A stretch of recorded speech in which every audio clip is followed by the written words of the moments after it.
Hey everybody, welcome back to the Dr. Terri Show. I am in the studio today with Elizabeth DeMeo, functional dietitian, and we're having an awesome conversation about something that's really probably gonna plague a lot of us this season, and how to not gain 10 pounds this holiday season, right? So we've got some good practical, 5 in fact, tips and tricks to kind of just help us navigate all of these extra parties and family gatherings and extra indulgence that we all love during the holiday season, but really don't love so much after January 2nd. So come on and join the conversation.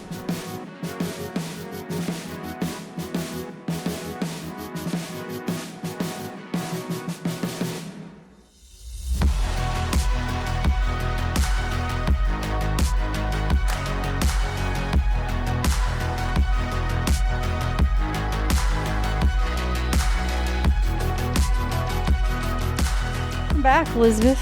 Thank you, Ms. Terri. I like having you here because it's fun and we talk about some of my favorite things. But one of the things this time of year that people are already starting to get anxious about is the holidays. And not only because we're going to be around family. You know, it's so funny when we say, we treat you like family. Every time I hear somebody say that, I think that might not be a good thing for a lot of people. Right. There's some triggers there. But not only, you know, maybe being around family or hosting a lot of family or whatever, but the dreaded, 10-pound weight gain that tends to happen between October 31st and January 2nd, right? So I think it'd be good and helpful for, people to get some tips and tricks on maybe ways we could kind of mitigate some of that, but still have a good time and not feel like we're missing out, not having FOMO, with some of the fun things around the holidays. So, I was thinking about how at Thanksgiving, for instance, there's all these traditional things that we, have at the table, or even just all the parties. Let's talk about how we Christmas can parties and all of that. Yeah. So, with your background as a functional dietitian, I think you've got a lot of probably tricks up your sleeve to, things that we could do to not feel so yucky and inflamed and swollen and retaining water. And, because a lot of that 10-pound weight gain over the holidays is water retention. It is. Yeah. And largely because you're eating a lot, you're eating a lot of food that other people are making, you don't know what ingredients they're putting in it. So I would start off with the first thing that I really think about is oftentimes people will go all day without eating just to wait until they eat the meal. Yeah. And then 2 things happen with that. One, they're hungry, so they'll immediately start going for the appetizers and they'll fill up on those. And then, they're having their cocktails, then they sit down, and then they're having their full-on Thanksgiving dinner, which I just do not get. Or Christmas dinner, or Christmas party meal, or whatever it is. Christmas party meal.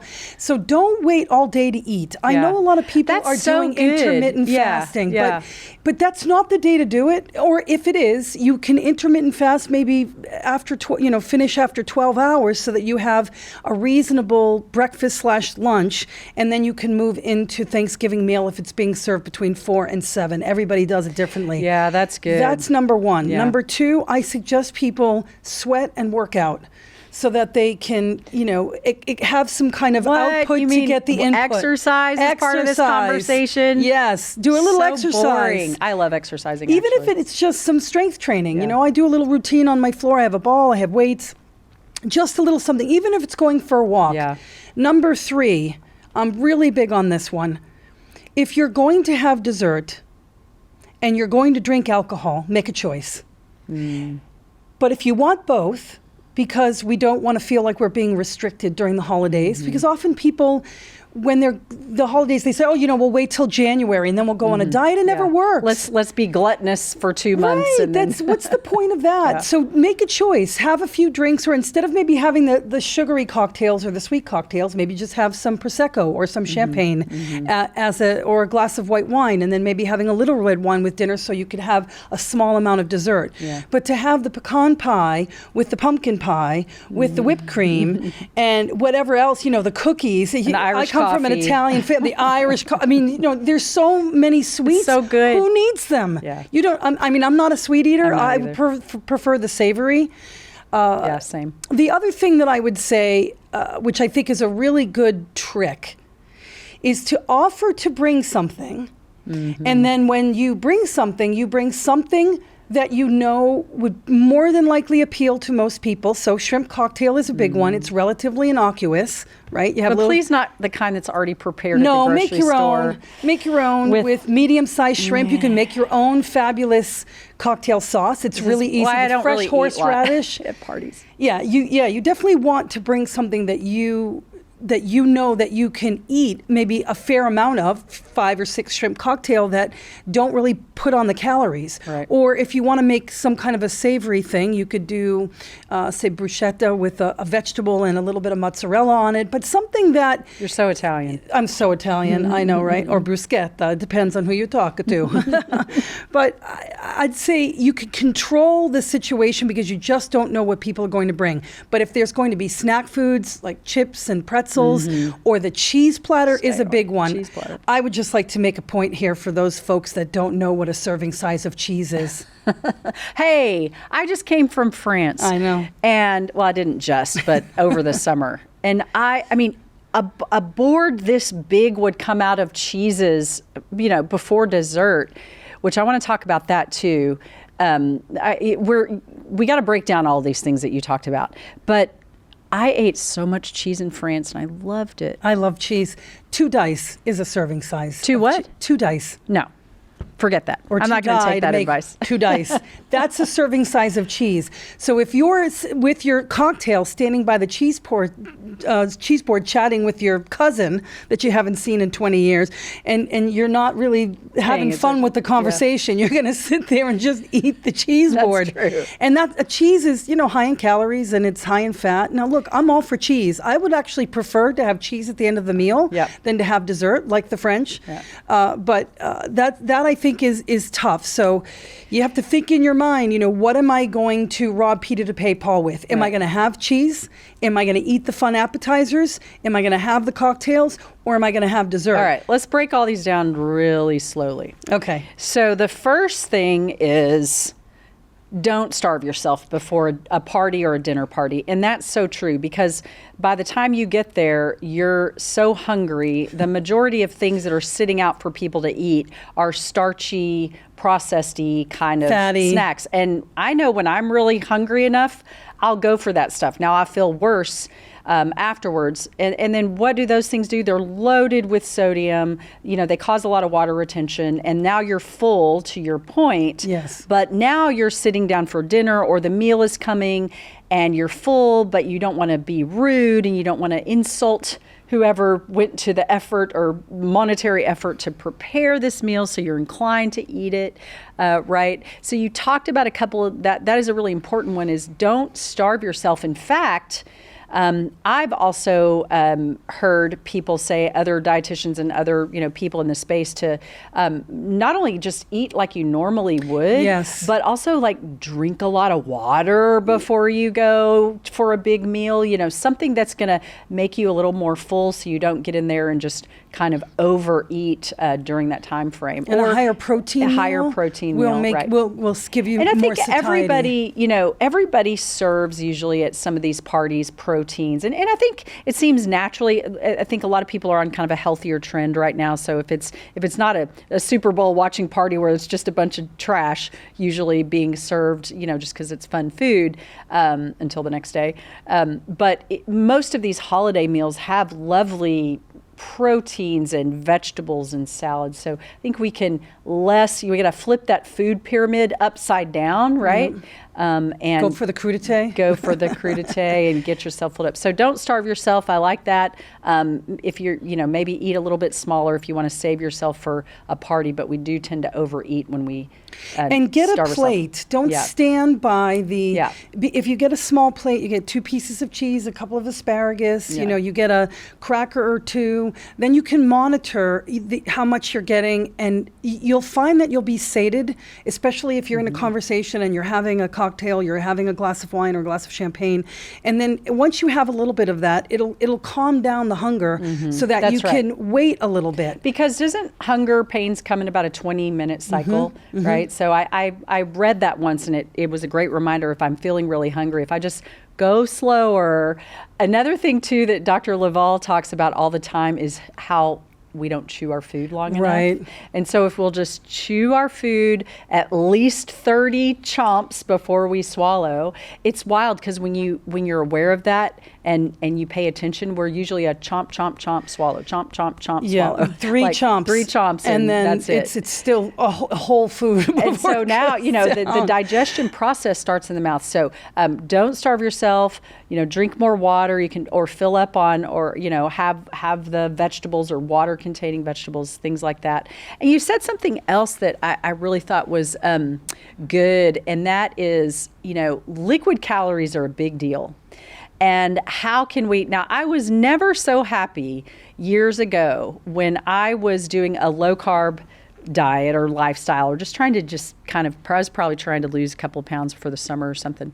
But I read that champagne only has 1.5 grams of carbs per serving.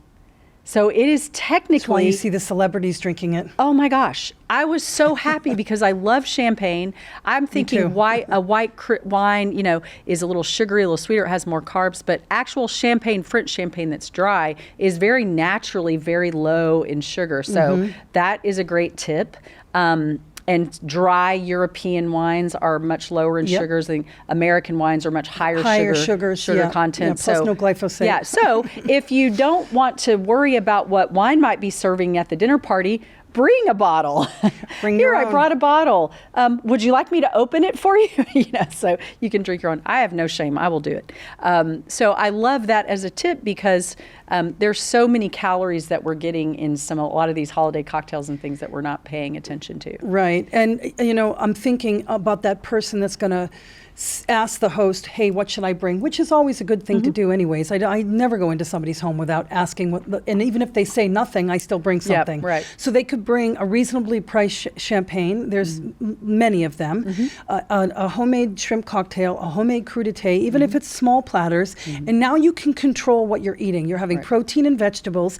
You're having a little bit of champagne, and you're transferring that to the meal. Choose protein and vegetables, and look, think about it. You're having alcohol, you're having appetizers. Now you're going to sit down to a meal. You've got protein, probably 2 starches, a vegetable, and then the dessert. And bread. And a lot of people want the bread. And I think I would probably choose the bread over a starch, especially something that had marshmallows in it. Sure. But I think you have to rob Peter to pay Paul. You can't have it all.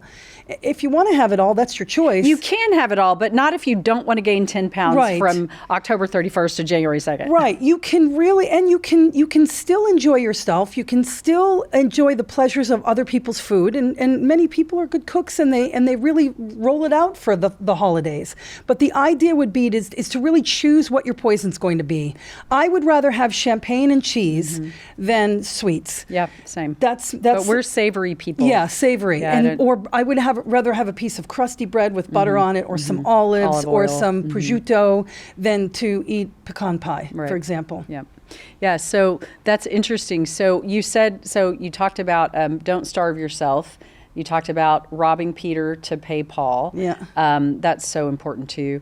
What about this is always kind of we were talking about this, in between, shows, but what about when we're invited to family's house and you don't want to offend Aunt Sue because you're not eating her casserole, like the tuna noodle casserole? How do you get around that? Oh my goodness. That is, now in our house, I don't really have to worry about it much because everybody comes to my house, so I can control the narrative. And then I always tell people, listen, if you have to have your sweet potatoes with marshmallows and corn chips, you make them. Bring it. Yeah. But I won't be preparing that. I'm usually doing the cooking too, and I control the narrative. I agree with you. I would say, if you're on a special diet, let's say you are gluten and dairy free, which a lot of people have to be for a number of reasons, autoimmunity, GI disturbances, what have you, you can politely tell the the family member prior to coming that unfortunately I'm on a special diet and I'm going to bring my own. I'm going to bring my own. I won't be able to eat some of the things that you have, but I'm really appreciative of the invite. Is there something I can bring you? Yeah. And then that shows that you have some respect for the host, and you bring them a special bottle of champagne or something. So, and let's say you want to bring a dessert that other people can share. I mean, there's lots of gluten and dairy-free options for people for dessert, if that's your choice, and certainly for savory food as well. Absolutely. Yeah. And then the other thing you said that nobody likes to hear is move your body.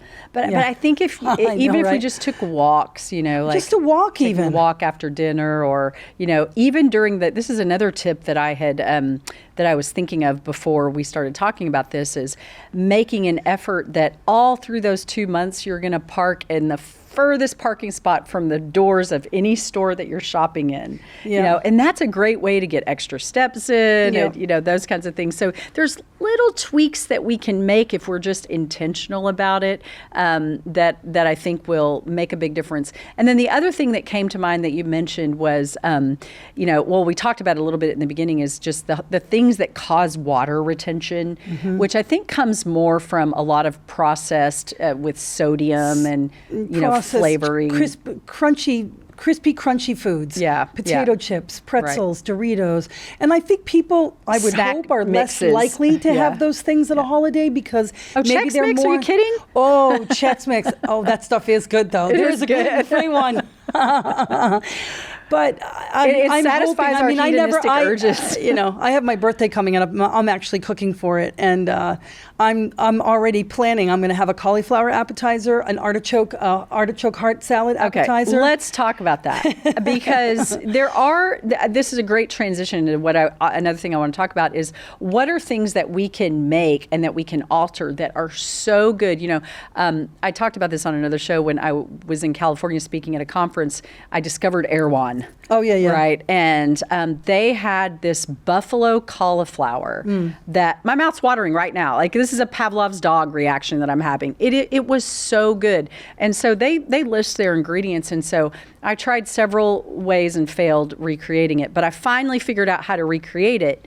And what they did was they took cauliflower florets fresh, toss them in olive oil, nutritional yeast. It's something I forget about. It tastes like cheese. It's savory, right? Yeah. Nutritional yeast, some spices, some cayenne pepper, and then they just tossed all that, and they baked it in the oven. I cooked it in an air fryer, and it was amazing. Like, I could sit there and eat the whole thing. And it's cauliflower with nutritional yeast, a little bit of olive oil, salt, pepper, seasonings, and it was so good. So what are some other ideas like that we can make these savory appetizers or side dishes for some of our holiday parties or family gatherings that maybe introduce our family to some healthier ways of I've got eating? some great things up my sleeve. So going back to the cauliflower, so I make something similar to that, and I use smoked paprika, a little bit of chipotle powder, and olive oil, salt and pepper, and use it in the air fryer, or sometimes I'll just do it raw. And I'll actually lay the cauliflower out so it looks like a flower. It looks really great. I blanch asparagus, just almost the tips, maybe 3 minutes, 2.5 minutes, and I put them in a glass. And then I serve them with a yogurt dill, almost like a tzatziki sauce. I make a artichoke heart. So you can buy, how you buy artichoke hearts and they come with the leaves? Well, you can actually just buy the hearts. Yep. There's a company called Scalfini. I know I live in the East Coast, so I know we have that. But you can buy just those little hearts. And I use parsley, olive oil, red wine vinegar, garlic, crushed red pepper. It's absolutely delicious, and people love it. So those are my 3 sort of go-to. Yeah, those are all very savory. All very savory. I also do another one where I take little cherry tomatoes and a little bowl of very, very cold, chilled vodka, and then like a Bloody Mary, right? And a little Bloody Mary. What's that seasoning? Old Bay seasoning. Oh, yeah. And so it kind of tastes like a Bloody Mary. So you sort of dip the tomato in the vodka with a toothpick, and then dip it in the spice, and it's really tasty. People love that. That's pretty fun. And then deviled eggs with like avocado and the yolk mixed up with a little mustard, a little mayonnaise, some chive sprinkled on top, a little paprika, because 1 egg is going to satisfy you. Sure, yeah, and then the shrimp filling. cocktail and the crudité. So those are all really those are great. good ideas to give you a change of pace. And people want the vegetables. Yeah, because they don't get them anywhere else. And if they do, they get them in their overcooked. Mm-hmm. And I love, don't forget nutritional yeast. I can't tell you how, when people are making battered things, but they don't want batter, the other thing they had in that was arrowroot as something as a binder. As a binder, right? Instead of flour or cornstarch or something like that. Yeah. So there's some cool alternative ways. So anything else that you want to share, a tip or a trick to not gain 10 pounds this holiday season? Well, the more you sweat, the more you're going to release all of that pent up sodium. So if you don't have to spin for an hour and a half, but you could get into to do the sauna blanket, right? Or some people have saunas, but I have friends who have saunas and cold plunges and whirlpool. They've got it all, they've got the spa in their house, but the sauna blanket, sweat it out a little bit. Do something where you break a sweat. That's the most important. It's almost the time doesn't matter. It's that you've broken a sweat. Yeah. And drinking good water. We talked about mineral and spring water. Do you like apple cider vinegar to help detox some of this, like get some of this excess fluid off? If you're someone who's got SIBO and you don't know it, you can put the vinegars and the fermented foods into the gut, and it's not so good. So I'm not saying it's not a good thing. For our audience, SIBO, small intestinal intestinal bacterial overgrowth or small intestinal fungal overgrowth, where you just have a lot of bad bacteria, which they call dysbiotic bacteria. And then when you're having a lot of vinegar or wine, you're kind of feeding that. So that's where a low sugar thing might come in, like the champagne, and maybe using lemon instead of vinegars for that kind of thing. Well, how would one know if they might have SIBO? If you're having any kind of gas, bloating, intestinal discomfort, IBS type symptoms, fatigue, I would definitely seek out an alternative practitioner who could do either a stool test or can check for bacterial overgrowth, or typically with SIBO, it's a breath test. But there's definitely ways of discovering that. And the breath test is sensing what? It's sensing the off-gassing of bad bacteria. Yeah. That's awesome. Yeah. Well, thanks. I think that's going to be really helpful. We end the note on the bad bacteria. Yeah, I know. I feel like dessert. I want to. Let's end on dessert, not bad breath bacteria. So let's end on dessert. I think. It's not the time of year per se for berries and chocolate, but if you make a ganache, which is basically heavy cream, but you can do it with coconut milk and melted chocolate, and you can do it with bananas or organic berries. Strawberries aren't really in season in the wintertime. But pears, that's a great idea. Orange slices. You can sort of make a fruit crudité platter, not those things that they buy that are big that you get delivered to your door. That's like a big fruit basket. But fresh organic fruit, and you've made a nice warm chocolate sauce that you can heat up in the microwave. And that's an option. Olive oil cake. Olive oil cake. Oh, you know what I made recently was a Sicilian lemon cake and a Sicilian orange cake with a ton of zest. It was so delicious. Yeah, and they're not very sweet. Made with almond flour, really, really quite nice. And you only need a small little piece, so try that. That's the key. Yeah. A small little piece. Get one dessert while you're eating out. You should make a T-shirt. Yeah. Just one small bite. Just a bite. All right. Thanks a lot, as always. It's a lot of fun, and I always learn something from you, so thanks for being here. Thanks, Terri.